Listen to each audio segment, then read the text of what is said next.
मंडळी, आजकाल सर्वच अगदी डाएट कॉन्शियस झालेले आहे, पण तरीही अगदीच बिना तेलाचं खायचं म्हणजे इमॅजिनच केल्या जात नाही. पण आज मी तुमचा गैरसमज दूर करणार आहे. आज मस्त मी अशी अगदी झिरो ऑइल म्हणजेच तेलाचा एक थेंबही न वापरता मस्त अशी चटपटीत चमचमीत थाळी घेऊन आलेली आहे.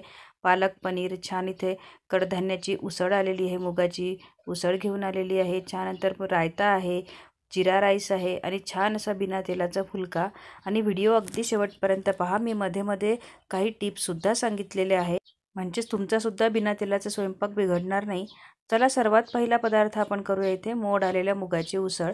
त्यासाठी मी इथे मोड आलेले मूग घेतलेले आहेत आणि बाकी साहित्यसुद्धा घेतलेले आहेत. सर्वात आधी इथे कढई गरम करायला ठेवलेली आहे. आता तुम्ही बघितलंच असेल, कढईमध्ये मी एक थेंबही तेल टाकलेला नाही आहे. त्यात अगदी बारीक कापून टाकलेला कांदा घेतलेला आहे. त्यात अगदी बारीक चिरलेला लसूण, थोडं किसून घेतलेलं आलं आणि कढीपत्तासुद्धा मी बारीक कापून घेतलेला आहे आणि हे छान असं परतून घेतलेलं आहे. त्याच परतलेल्या कांद्या लसूणामध्ये मी अगदी बारीक कापून घेतलेला टोमॅटोसुद्धा टाकलेला आहे आणि हे साहित्य जळू नये म्हणून लगेच आपल्याला यात थोडं पाणी टाकायचं आहे. तुम्ही बघू शकता, आधी सुरुवातीला थोडी इथे कढई काळसर झाली होती, पण आता ते सुद्धा छान असं पाणी टाकल्यानंतर सगळं निघून गेलेलं आहे. त्याचासुद्धा एक छान असा फ्लेवर येतो. त्यानंतर मी त्यात आता इथे मसाले घालायचे आहे. तर मी इथे बाकी मसाले इथे पण टाकून घेऊया. लाल तिखट, हळद, धने पावडर, थोडा इथे गरम मसाला आणि हे सर्व साहित्य मिक्स करून झाल्यानंतर थोडं मी इथे मीठसुद्धा टाकून घेतलेलं आहे. हे आपले सर्व मसाले जे आहे, आपण आता बिना तेलाचा इथे उसळ बनवत आहे.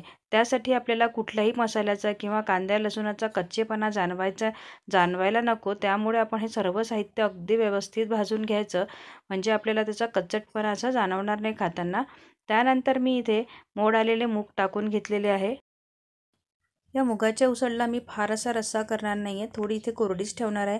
त्यामुळे फार पाणी न घालता अगदी बेतानेच इथे पाणी घालून घेतलेलं आहे, म्हणजेच आपले मूग शिजतील एवढंच पाणी घातलेलं आहे. आता याला एक छान अशी वाफ काढून घेऊया आणि मूग खूप लवकर शिजतात. तुम्ही बघू शकता इथे मूग हे पटकन शिजलेले आहे. त्यात कोथिंबीर टाकून आता हे गार्निश करून घेऊया.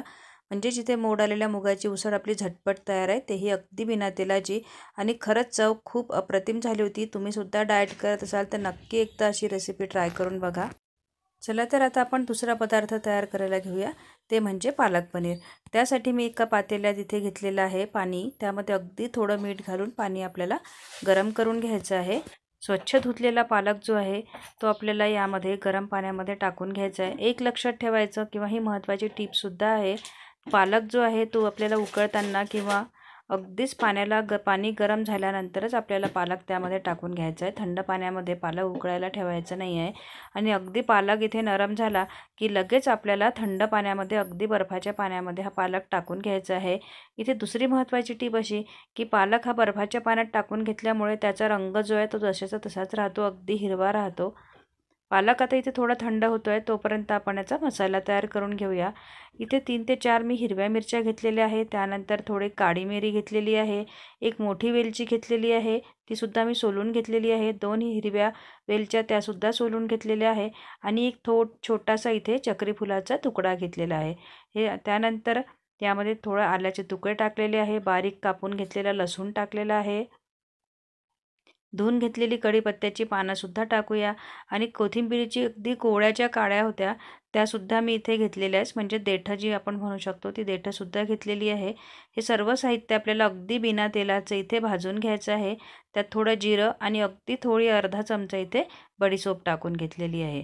व्यवस्थित भाजून घ्यायचं. साहित्य छान असं परतून झालेलं आहे आणि हे जे आहे वाटण, मी आता याचं मिक्सरमध्ये व्यवस्थित असं बारीक करून घेणार आहे. त्याच कढईमध्ये मी अगदी बारीक कापून घेतलेला कांदासुद्धा परतून घेणार आहे. दुसरी महत्त्वाची टीप ही सांगायची आहे मला इथे, की जेव्हाही आपण बिना तेलाचा स्वयंपाक करतो, तेव्हा कच्चं साहित्य न वापरता आपल्याला ते थोडं इथे परतून घ्यायचं, म्हणजे त्याचा व्यवस्थित असा स्वाद येतो. कांदा तुम्ही बघू शकता इथे तेल न टाकताही त्याचा व्यवस्थित रंगसुद्धा बदललेला आहे आणि कांदा छान परतून झालेला आहे. त्यानंतर आता कांदा परतून झाल्यानंतर मिक्सरमध्ये आपण जे वाटण मी बारीक करून घेतलं होतं, ते सुद्धा मी यात टाकून घेतलेलं आहे आणि अगदी 1 मिनिट त्याला परतून घेऊया. त्यानंतर त्यामध्ये आपल्याला जे मसाले घालायचे आहे, म्हणजे मीठ, धने पावडर, गरम मसाला आणि हळद, हे सुद्धा टाकून घेतलेलं आहे. आधीच हिरव्या मिरच्या वापरल्यामुळे मी इथे लाल तिखटाचा आता वापर केलेला नाही आहे. या आपल्या मसाल्यांची जी आहे, म्हणजे लाल तिखट, हळद, याचासुद्धा कच्चटपणा जाणवू नये त्यासाठी मी ते मसालेसुद्धा व्यवस्थित भाजून घेतलेले आहे आणि अगदी ते मसाले आता जळू नये यासाठी आपल्याला पाणी टाकून व्यवस्थित शिजवून घ्यायचं आहे अगदी 1 मिनिटापर्यंत. पालकसुद्धा व्यवस्थित थंड झालेला आहे. तर पालकाची ही प्युरी आपण मिक्सरमध्ये करून घेणार आहे मी इथे. पालक जर तुम्ही बर्फाच्या पाण्यामध्ये नाही ठेवला तर जेव्हा त्याची मिक्सरच्या भांड्यामध्ये प्युरी करून घेता तेव्हा त्याच्यामध्ये 2 बर्फाचे खडे टाकले तरीही चालेल. आणि तिसरी महत्त्वाची टीप मला ही सांगायची आहे की पालकाची प्युरी ही खूप आधीपासून करून ठेवू नका. त्याचं कारण हे की जेव्हा पालकाच्या प्युरीचा हवेशी संपर्क येतो किंवा ऑक्सिजनशी संपर्क येतो तेव्हा त्याचा रंगसुद्धा बदलतो आणि चवीमध्ये सुद्धा खूप फरक पडतो. कदाचित ते फार वेळा अशी कडवट चव येण्याची सुद्धा शक्यता जास्त असते. त्यामुळे पालकाची प्युरी ही अगदी ऐन वेळेवर करा त्याचा, किंवा मग झाल्यानंतर तुम्ही प्युरी केल्यानंतर जर भाजी करायला वेळ असेल तर प्युरी ही आपल्याला झाकून ठेवायची आहे. तर ती प्युरी मी सर्व मसाल्यामध्ये टाकून घेतलेली आहे आणि पनीरसुद्धा मी त्यात टाकून घेतलेलं आहे. पनीर जर तुम्ही अगदी फ्रोझन पनीर वापरत असाल तर छान असं गरम उकळीच्या पाण्यामध्ये त्याला नॉर्मल टेम्परेचरवर येऊ द्यायचं आणि नंतरच आपल्याला ग्रेव्हीमध्ये टाकायचं आहे. बिना तेलाची भाजी असल्यामुळे पनीरसुद्धा मी आज फ्राय करून घेतलेलं नाही आहे, तसंच पनीर टाकलेलं आहे आणि इथे आपलं मस्त पालक पनीर तयार झालेलं आहे. आता तिसरा पदार्थ करायचा आहे तो म्हणजे जिरा राईस. सर्वात आधी आपल्याला जिरा राईस म्हटलं म्हणजे जिरं इथे आपल्याला घ्यायचं आहे. जिरं मी अगदी व्यवस्थित इथे तडतडेपर्यंत भाजून घेणार आहे म्हणजे त्याची छान अशी चव येईल. जिरं भाजून झाल्यानंतर त्याच कढईमध्ये मी अगदी थोडं इथे पाणी टाकून घेते आहे, अगदी 2 चमचे. त्या पाण्यामध्ये आपण जे भाजून घेतलेलं जिरं होतं ते मी 1 चमचा जिरं त्यात टाकून घेणार आहे. तुम्हाला जर कोथिंबीर आवडत असेल किंवा जर हिरवी मिरची आवडत असेल जिरा राईसमध्ये तर तुम्ही टाकू शकता. मी ती हिरवी मिरची न टाकता थोडी कोथिंबीर टाकून घेतलेली आहे. आणि हे पाणी छान असं गरम झालं की मी रेडी भात शिजवून घेतलेला आहे आधी. तो शिजवलेला भात आपल्याला यात घालायचा आहे. तर मी डायरेक्टसुद्धा भात टाकू शकली असती, पण डायरेक्ट भात टाकल्यामुळे कढईला तो जरा जास्त चिपकला असता. त्यामुळे मी आधी त्यात थोडं पाणी टाकून घेतलं आणि नंतर मी त्यात भात टाकलेला आहे. म्हणजे कढईला चिपकण्याचे चान्सेस जे आहे ते कमी आहे. आणि तुमच्या एक लक्षात आलंच असेल की आजच्या ज्या स्वयंपाक करताना मी कुठेही नॉनस्टिकची भांडी वापरलेली नाही आहे किंवा कुठेही सिरॅमिक कोटेड अशी मी कढई वापरलेली नाही आहे. अगदी नॉर्मल स्टीलची कढई किंवा ह्या लोखंडी कढईच वापरलेली आहे. तरीसुद्धा आपला जे आहे भाज्या ह्या अगदी छान झालेल्या आहे आणि कुठेही करपल्या नाही, कुठेही तळाशी जळलेल्या नाही आहेत. बघा इथे बघता बघता आपला जिरा राईससुद्धा तयार झालेला आहे. त्यानंतर आता इथे करायचं आपल्याला अतिशय हेल्दी असा मखाना रायता. उन्हाळ्यामध्ये सध्या आता खूप गरमीचे दिवस चालू आहे आणि थंड प्रत्येकाला दही किंवा ताक असं खाण्याची खूप इच्छा होते. खाल्लंसुद्धा पाहिजे, शरीरासाठी खूप आवश्यक आहे. त्यामुळे आज आपण मस्त चटपटीत असा इथे मखाना रायता करून घेऊया. मखाना तर सगळ्यांनाच माहिती आहे किती हेल्दी आहे. तर दही मी ते अगदी व्यवस्थित फेटून घेतलेलं आहे. त्यानंतर त्यात भाजून घेतलेलं जिरं टाकलेलं आहे. थोडी इथे मी पांढऱ्या मिरीची पावडर टाकलेली आहे. त्यानंतर काळं मीठसुद्धा टाकून घेतलेलं आहे. रायत्यामध्ये काळं मीठ खूप छान लागतं. त्यानंतर थोडी सोप पावडर टाकलेली आहे, चाट मसाला टाकलेला आहे आणि माझ्याकडे हिरवी मिरचीचा ठेचा असल्यामुळे मी तोसुद्धा टाकलेला आहे. तुम्हाला जर ठेचा आवडत नसेल तर नाही टाकला तरीही हरकत नाही. आणि इथे अगदी थोडं छान अशी साखर टाकायची, पिठी साखर. ॲक्च्युली मी जे दही घेतलं होतं ते अतिशय कमी आंबट असल्यामुळे मी पिठी साखर नाही टाकलेली आहे. आणि मखाने टाकायचे आहे. मखाने टाकण्यापूर्वी अगदी व्यवस्थित असे छान क्रंची होईपर्यंत आपल्याला भाजून घ्यायचे आहे आणि हे सर्व साहित्य मस्त असं मिक्स करून घ्यायचं.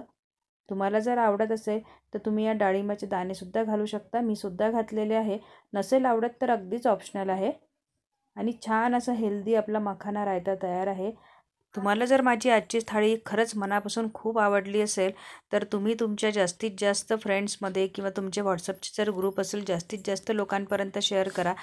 म्हणजे त्यांनासुद्धा अगदी झिरो ऑइल जेवण कसं बनवायचं, एकही थेंब तेल न वापरता जेवण कसं बनवायचं याची आयडिया येईल. बरेच जणांना कोलेस्ट्रॉलचा प्रॉब्लेम असतो, हार्ट BP यासाठी सुद्धा डॉक्टर सजेस्ट करतात की तेल कमी खा. त्यांनासुद्धा असं बिना तेलाचं जेवण बनवता येईल. त्यासाठी खूप लोकांपर्यंत हा व्हिडिओ शेअर करा आणि तुम्हीसुद्धा आवडल्यास व्हिडिओला लाईक करा आणि शेअर करायला विसरू नका. आणि यासोबत तेलाची घडीची पोळी न करता मी ते छान असे बिना तेलाचे फुलके बनवून घेतलेले आहे. तर आपलं तयार आहे इथे थाळी. छान जिरा राईस, पालक पनीर आणि प्रोटीनचा भंडार असलेली मोड आलेल्या कडधान्याची उसळ, छान असा हेल्दी कॅल्शियमचा भरपूर स्रोत असलेली रायता आहे, जिरा राईस आहे आणि उन्हाळ्यात शरीराला थंडावा देणारी काकडी आणि मस्त असा फुलक्याचा बेत केलेला आहे. तुम्हाला व्हिडिओ कसा वाटला कमेंट करून नक्की सांगा आणि आवडल्यास जास्तीत जास्त लोकांपर्यंत शेअर करा, लाईक करा आणि चॅनलला सबस्क्राईब करायला विसरू नका. चला तर मग मी पुढचा व्हिडिओसुद्धा तुमच्यासाठी असंच मस्त डाएट स्पेशल अगदी 0 ऑइल थाळी तुमच्यासाठी घेऊन येणार आहे. आवडल्यास मला कमेंट करून सांगायला विसरू नका. भेटूया अशाच माझ्या पुढच्या नवीन व्हिडिओमध्ये. तोपर्यंत बाय बाय.